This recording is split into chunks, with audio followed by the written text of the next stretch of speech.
So இங்கே பேரண்ட்டுன்னு உங்கள் அப்பா அம்மா இருக்கிறாங்க. அவங்களுக்கு பிறந்த பிள்ளைகளை நீங்கள் வந்து ஒரு காதல்லாம் பண்ணி சரி லவ் மேரேஜ் பண்ணலான்னு ஒரு ஆசையோடு இருப்பீங்க. அப்போ பார்த்தீங்கன்னா அது வந்து நடக்குமா, அந்த பையனோட சேருவீங்களான்னு கேட்டால் அதான் கிடையாது. பட் நீங்கள் கழட்டி விடுவீங்களான்னு கேட்டால் அதுவும் கிடையாது. எப்படி உங்கள் பேரண்ட் வந்து அப்படியே வந்துட்டு இதெல்லாம் சரிப்பட்டு வராதுமா, நம்ம குடும்பத்துக்கு எல்லாம் தேவையில்லை, இந்த கேஸ்ட் சரிப்பட்டு வராதுன்னு சொல்லிட்டு அப்படியே கழட்டி விடுவாங்க தெரியுமா? அந்த மாதிரி கழட்டி விட்டுருவாங்க. அந்த நீங்களும் கழட்டி விட்டுட்டு ஓகே ஃபைன் அப்படின்னு சொல்லிட்டு மூவ் ஆன் ஆகிட்டு டேக் கேர், பெட்டர் பர்சன் வருவாங்க அப்படின்னு சொல்லிட்டு டாட்டா பை பை சொல்லிட்டு அப்படியே வந்து நீங்கள் மூவ் ஆன் ஆகி போயிடுவீங்க. ஸோ வளர்ந்து நீங்கள் ஒரு பேரண்ட் ஆவீங்க. பேரண்ட் ஆனதுக்கப்புறம் சேம் ப்ரொசீஜரை நீங்களும் ரிப்பீட் பண்ணுவீங்க. காலங்காலமாக இந்த தொன்று தொட்டு இந்த வரலாறு வந்து மெயின்டைன் ஆகிட்டு இருக்கும். இது எப்படியே வந்து சைக்கிளாக நடந்துகிட்டே இருக்கா, அதே மாதிரி நம்ம செல்குள்ளே நடக்கிற செல் சைக்கிள் பற்றி தான் இந்த வீடியோவில் பார்க்க போகிறோம். சரி வாங்க வீடியோக்குள்ளே போயிடலாம்.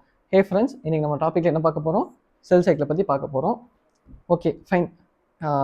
இந்த மாதிரி இன்ட்ரோ போடலாமா இல்லை எப்படி கொண்டு போகலாம் அப்படின்னு நீங்களே சொல்லுங்கள்.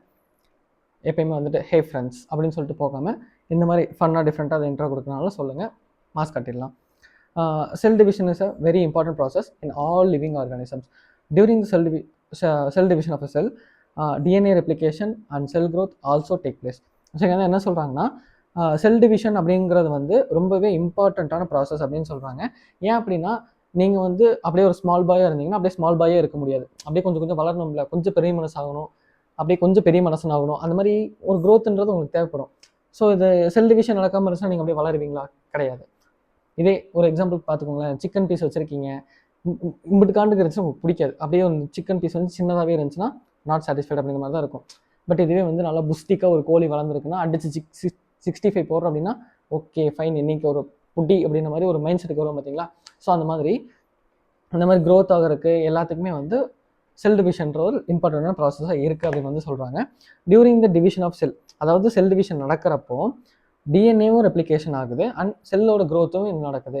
இங்கே ஏன் டிஎன்ஏ ரெப்ளிகேஷன் இங்கே கொடுத்துருக்காங்க அப்படின்னா டிஎன்ஏ உங்களுக்கு ரெப்ளிகேட் ஆகலை அப்படின்னு ஒரு இமேஜினேஷனுக்கு வச்சுக்கலாம். இப்போ உங்களுக்கு டிஎன்ஏ ரெப்ளிகேட் ஆகலை, எதுவுமே ஆகலை அப்படின்னா வாட் இட் காஸ்ட், நீங்கள் வந்து அடுத்து என்ன ஆர்கானிசமாக இருக்க போகிறீங்க, அடுத்து என்ன உயிரினமாக உங்களோட இது போக போகுது, எதுவுமே அன்டிஃபைன்டாக போய் அது ஒரு ஆர்கானிசம் மொத்தமாக கொலாப்ஸ் ஆகிடும். நீங்கள் என்ன டிஃபைன் பண்ணுறது அந்த டிஎன்ஏ தான். நீங்கள் எப்படி இருக்கணும், என்ன ப்ரோட்டீன் சிந்தசிஸ் பண்ணணும் அப்படின்னு சொல்லக்கூடிய எல்லாமே இந்த டிஎன்ஏவோட தான், டிஎன்ஏவோட ஃபங்க்ஷன் தான். ஸோ அப்படி இருக்கிறதுனால தான் அந்த டிஎன்ஏவும் ரெப்ளிகேட் ஆகணும் அப்படின்ற ஒரே ஒரு காரணத்தினால இங்கே டிஎன்ஏவும் ரிப்பீட் ஆகி டிவைட் ஆகிக்கிட்டே இருக்குன்னு வந்து சொல்கிறாங்க. Okay, all these process that is cell division, DNA replication and cell growth hence have to take place in a coordinated way to ensure correct division and formation of progeny cells to containing intact genomes. So இந்த குலகலா லைன்ஸில் என்ன கொடுத்துருக்காங்க அப்படின்னா, இப்போ நீங்கள் வந்து இருக்கிறீங்க, நீங்கள் வந்து ஒரு குழந்தைய பெற்றுக்கணும்னு சொல்லி ப்ராசஸ்லாம் ட்ரை பண்ணி முடிச்சுட்டு ஒரு ஸ்டேஜுக்கு வந்துட்டீங்க. உங்களோட ஸ்பெர்ம்ஸ் அண்ட் உங்களோட டோலியோட எக் ரெண்டுமே சேர்ந்து ஒரு ஜைகோட்டை வந்து ஃபார்ம் பண்ணுது. இப்போ இந்த ஜைகோட் ஃபார்ம் பண்ணதுக்கப்புறம் செல் டிவிஷன் வந்து நடக்கணும். செல் டிவிஷனில் வந்து அப்படியே வந்து பிளாஸ்டலா மாரலா அப்படின்ற மாதிரி அடுத்தடுத்து ஸ்டேஜஸ்க்கு போகும். அந்த ஃபைனலாக பார்த்தீங்கன்னா இங்கே டிஎன்ஏ ரெப்ளிகேஷன் ஒரு வார்த்தை கொடுத்துருக்காங்களே, இது நடக்கலை அப்படின்னு வந்து வச்சுக்குவோம், ஒரு எக்ஸாம்பிளுக்கு வச்சுக்குவோம். இப்போது நீங்கள் ஒரு ஹியூமன்ற உயிரினம் அண்ட் அதே மாதிரி உங்கள் ஒய்ஃப் அவங்க எக் அவங்களும் வந்துட்டு ஒரு ஹியூமன்ற உயிரினம், 2 பேருமே ஹியூமன்ஸ் தான். பட் இப்போ டிஎன்ஏ ரெப்ளிகேஷன் ப்ராப்பராக நடந்துச்சு அப்படின்னா இங்கேருந்து 23 குரோமோசோம்ஸ், இங்கேருந்து 23 குரோமோசோம்ஸ் சேர்ந்து 46 குரோமோசோம்ஸ் அப்படின்னு வரும். பட் இதுவே வந்துட்டு இல்லை நான் நடக்க மாட்டேன் அப்படின்னு சொல்லிட்டு ஏதோ ஒரு இதில் இருக்குன்னு வச்சுக்கோங்களேன். இங்கே ஒரு 46, இங்கே ஒரு 46 எவ்வளோங்க? ஓகே ஃபைன், திடீர்னு மேக்ஸ் மறந்து போச்சு. 92 யா. அப்போது 92 குரோமோசோம்ஸோட உங்கள் பையன் பிறக்கிறான் அப்படின்னா அது வந்து ஒரு டைனோசருக்கு சமம். 92 குரோமோசோம்ஸில் இருக்கிற உயிரினங்கள் இருங்க பண்ணுக்கு பார்ப்போம் இருங்க. Which has 92 chromosomes. பார்த்தீங்களா? இது என்ன கருமன்னு எனக்கே தெரியலையே. ஓ ஷிட், பார்க்கவே ஒரு மாதிரி என்னடா அது கொடூரமாக இருக்குது. ஐய இது என்னன்னே தெரியல. பார்த்தீங்களா? இப்போது இங்கேருந்து 23, இங்கேருந்து 23 சேர்ந்து 46 குரோமோசோம்ஸாக வந்துச்சு அப்படின்னா ஒரு ஹியூமன்ற ஒரு உயிரினம் வரும். பட் இதுவே வந்து அப்படி நடக்கல அப்படின்னா 92க்கு போச்சுன்னா அனதர் டைப் ஆஃப் ஆர்கானிசம்ஸே வந்து உருவாயிருது. இல்லைன்னா அது அன்டிஃபைன்ட் ஆர்கானிசமாக கூட வரதுக்கு சான்சஸ் இருக்குது. ஸோ இந்த மாதிரி எதுவும் நடக்கக்கூடாதுன்றக்காண்டி தான் செல் டிவைட் ஆகிறப்போ டிஎன்ஏ வந்து ரெப்ளிகேஷன் நடக்குது அண்ட் டிஎன்ஏ வந்து ப்ராப்பராக வந்து டிவைட் ஆகி எல்லாமே நடக்குது அண்ட் வந்து சொல்கிறாங்க. இது எல்லாமே பார்த்தீங்கன்னா கோஆர்டினேட்டட் வேல நடக்கணும். இப்போது இங்கே வந்து 23 குரோமோசோம்ஸ் இருக்குது, இங்கே 22 குரோமோசோம் அப்போவே டிவைட் ஆயிருச்சு அப்படின்னா என்ன ஆகும்? இந்த அது பேர் என்ன சொல்கிறது, அறகுறையாக சம்திங் ஏதாச்சும் ஒரு குறைபாடோட பிறக்கிறது, அந்த மாதிரி ஏதாச்சும் ஒரு விஷயம் வந்து நடந்துடும். ஸோ அந்த மாதிரி எதுவுமே இருக்கக்கூடாதுன்றக்காண்டி தான் இந்த செல் க்ரோத் ஆகி செல் டிவைட் ஆக போகிற அந்த டைமில் டிஎன்ஏ ரெப்ளிகேஷனும் இந்த மொத்த ப்ராசஸுமே வந்து அப்படியே கோஆர்டினேட்டட் வேல ஸ்மூத் அண்ட் சில்கியாக வந்து நடந்து முடியணும். அப்படி நடந்தால் தான் ஒரு உருப்படியான ஒரு ஆர்கனிசமாக இருப்பாங்க அப்படின்னு வந்து சொல்கிறாங்க. இப்போ நம்ம என்ன தான் வந்து இவ்வளோ அழகாக இப்படி ப்ராசஸ்லாம் பண்ணி இவ்வளோ ப்ராப்பராக உள்ளுக்குள்ளே வந்து டிவைட் ஆகி எல்லாம் வேலை பார்த்தாலும் நம்ம அப்படி வேலை பார்க்கலாமான்னு கேட்டால் கிடையாது. 4 பக்கம் செருப்படி வாங்கி டிப்ரெஷன் ஆகி உட்காந்துட்டு எதுக்கு அதெல்லாம் பேசிட்டு ஒன்றும் சொல்கிறதுக்கு இல்லை. சரி, okay, fine. Next, the sequence of the events by which cell duplicates its genome synthesis the other constituents of the cell eventually divides into two larger cells is called termed as cell cycle.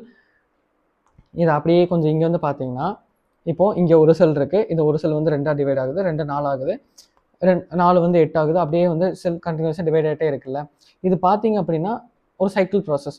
அதான் இங்கே முன்னாடி சொன்ன மாதிரி ஒரு parent இருக்காங்க, பேரண்ட்டோட doctor வருது, doctor வந்து பெருசாகி அது வந்து ரீப்ரொடக்ஷன் ஸ்டேஜுக்கு வந்து அது வந்து பேரண்ட்டாக மாறுது, அந்த பேரண்ட்டாக வந்ததுக்கப்புறம் அது திருப்பி வந்து ஒரு டாக்டர் ஃபார்ம் பண்ணுது. ஸோ இந்த மாதிரி ஒரு சைக்கிள் ஆஃப் ஈவெண்ட்ஸ் தான் நடக்குது. புதுசாக இந்த சைக்கிளில் வரது மாறவே கிடையாது. ஒரு chain reaction cycle of events வந்து ரிப்பீட்டாக நடக்குது. அதுதான் இங்கே வந்து செல் சைக்கிள் அப்படின்னு வந்து சொல்கிறாங்க. இது வந்து உங்கள் வாழ்க்கை சைக்கிள். முன்னாடி சொன்ன எக்ஸாம்பிள் படி பார்த்தீங்கன்னா இது உங்கள் வாழ்க்கை சைக்கிளாக இருக்கும். இப்போ நம்ம படிக்க போகிறது செல்லோட சைக்கிளை பற்றி படிக்கிறோம், செல்லோட ரிப்பீட்டேஷன்ஸை பற்றி படிக்கிறோம். அதனால இது வந்து செல் சைக்கிள் அப்படின்னு வந்து சொல்கிறாங்க. Okay, although cell growth in terms of cytoplasmic increase is a continuous process, DNA synthesis occurs only during one specific stage in a cell cycle. முன்னாடியே சொன்ன மாதிரி இப்போ டிஎன்ஏ சிந்தசிஸ் பார்த்தீங்கன்னா ஒரே ஒரு ஸ்டேஜ் ஆஃப் லைஃப்பில் ஒரே ஒரு ஸ்டேஜில் மட்டும்தான் டிவைட் ஆகும். ஏன் அப்படின்னு பார்த்தீங்க அப்படின்னா முன்னாடி சொன்ன மாதிரி இப்போ 46 குரோமோசோம்ஸ் இருக்குன்னா 23 தான் நமக்கு தேவைப்படுது. அது ஒரு ஸ்டேஜ் ஆஃப் இதில் டிவைட் ஆனால் மட்டும்தான் 46லேருந்து 23ன்ற ஒரு கேட்டகரிக்குள்ளே வரும். பட் இதுவே வந்து ப்ராப்பராக இல்லாமல் 2-3 டைம் டிவைட் ஆகிட்டே இருந்துச்சு அப்படின்னா அதோட கவுண்ட்டும் மாறிடும், அந்த குரோமோசோம்ஸ் நம்பரும் மாறிடும், அதோட மொத்த ப்ரோஜனி டீட்டெயில்ஸ் எல்லாமே வந்து சேஞ்ச் ஆயிடும். ஸோ இந்த மாதிரி எந்த வித தப்பும் நடந்துடக்கூடாதுன்றக்காண்டி ஒரு குறிப்பிட்ட ஸ்டேஜ், அதாவது ஒரு பர்டிகுலர் ஸ்டேஜ் ஆஃப் டைமில் மட்டும் ஒரே ஒரு ஃபேஸ் ஆஃப் ஒரே ஒரு ஃபேஸ் ஆஃப் செல் சைக்கிளில் மட்டும்தான் இந்த DNA synthesis and DNA duplication, DNA divide எல்லாமே ஆகுறது அந்த ஒரு டைமில் மட்டும்தான் ஆகும்னு வந்து சொல்லியிருக்காங்க. The replicated chromosomes that is DNA are then distributed to the daughter nuclei by the complex series of events during cell division. These events are themselves under genetic control. So இங்கேருந்து என்ன சொல்கிறாங்க அப்படின்றத பார்க்குறோம்னா இங்கே வந்து காம்ப்ளெக்ஸ் அப்படின்னு ஒரு வார்த்தை கொடுத்துருக்காங்கல்ல.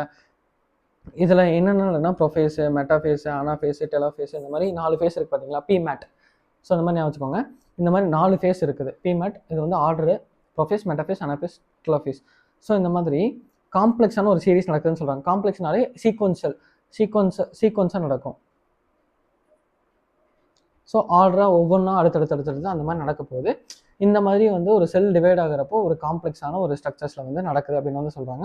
அந்த காம்ப்ளெக்ஸ் என்ற டேர்முக்கான மீனிங் பிமேட், ப்ரொஃபேஸ், மெட்டாஃபேஸ், அனாஃபேஸ், டெலோஃபேஸ். இந்த மாதிரி செக்மெண்ட்டாக நடக்குது பார்த்தீங்களா, இதை தான் வந்து அங்கே மீன் பண்ணுறாங்க. Hope you guys understood this topic clearly.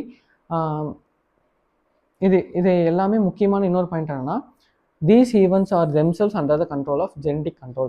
இப்போது ஜெனட்டிக் தான் நம்ம எல்லாத்தையுமே கண்ட்ரோல் பண்ணுறது.